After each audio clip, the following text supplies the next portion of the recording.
Topics in Math 1.1 Notes, Preference Ballots, and Schedule Recursive Relations. All right, we talked yesterday about looking at a ballot and realizing that if you had some that were the same, then you can condense it down to just writing that ballot. Those choices happen 3 times. Another person's ballot, IHJG, happened 2 times. And the last ballot, JGHI, only 1 person voted that way for a total of 6 ballots. So go ahead and turn to page 4 and then go down to example 2. If there are 2 items to vote from, how many different preference ballots could there be? So if you think of like that pop example, this would just be giving us 2 choices instead of all 5. So if there's 2 items to vote for, you could either have the preference ballot that picked like item A first and then item B, or it could have been the other way around. I could have picked item B, then item A. So there's only 2 preference ballots that we could create when 2 choices are given. How about if there are 3 choices given? So for example, I could go A, B, C.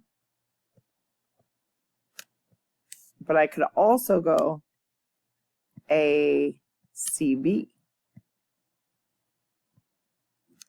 Or I could start with a different letter completely. So go ahead and pause the video and see if you can figure out how many different ways there are to make a preference ballot when there's 3 different items to vote on.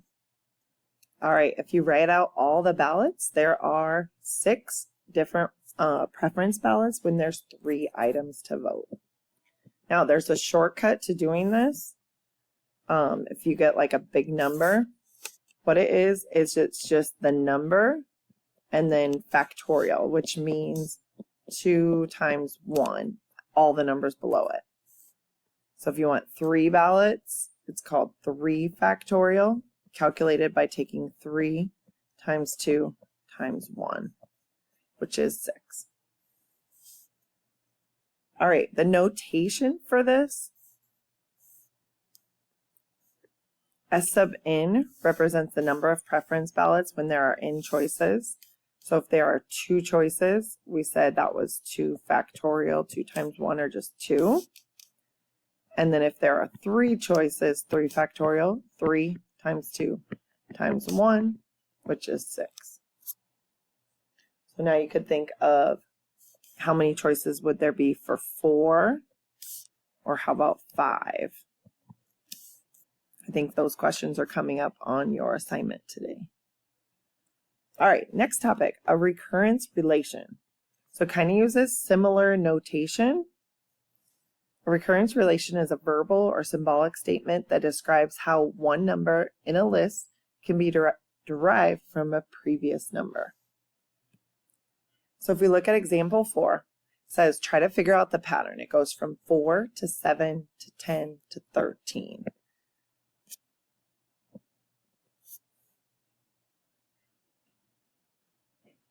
All right, so it says the recurrence relation for this pattern is T sub n equals T sub n minus 1 plus 3. So T sub n minus 1, think like your previous answer.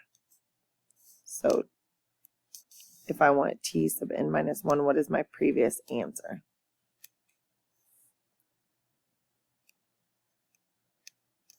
So for example, if I write it out with the notation way, if I wanted, like, for example, this row, this would be T sub 3 equals T sub 3 minus 1 plus 3.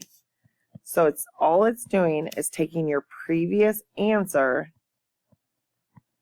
and adding a 3 to it. So if we look at our previous answer and then plus 3.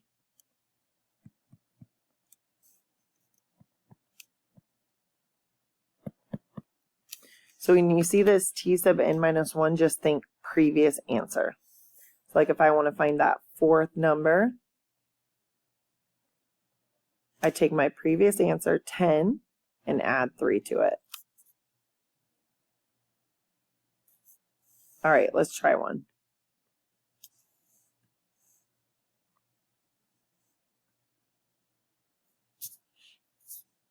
So t sub n minus 1, or t sub n equals t sub n minus 1 plus 6. So again, just think previous answer plus 6. So when I say answer, I'm looking for like that y column, that second column there.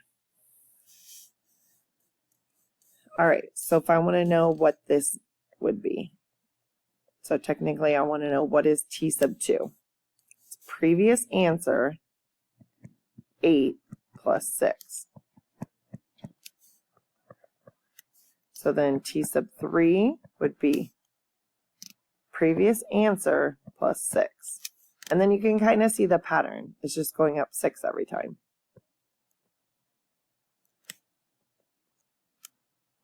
All right, go ahead and try example 6.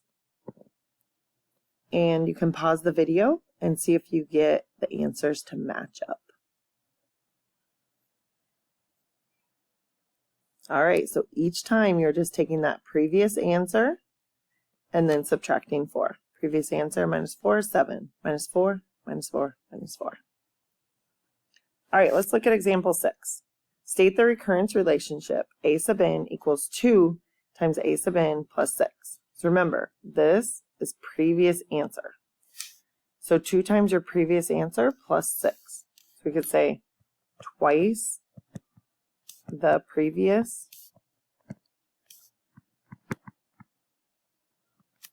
term plus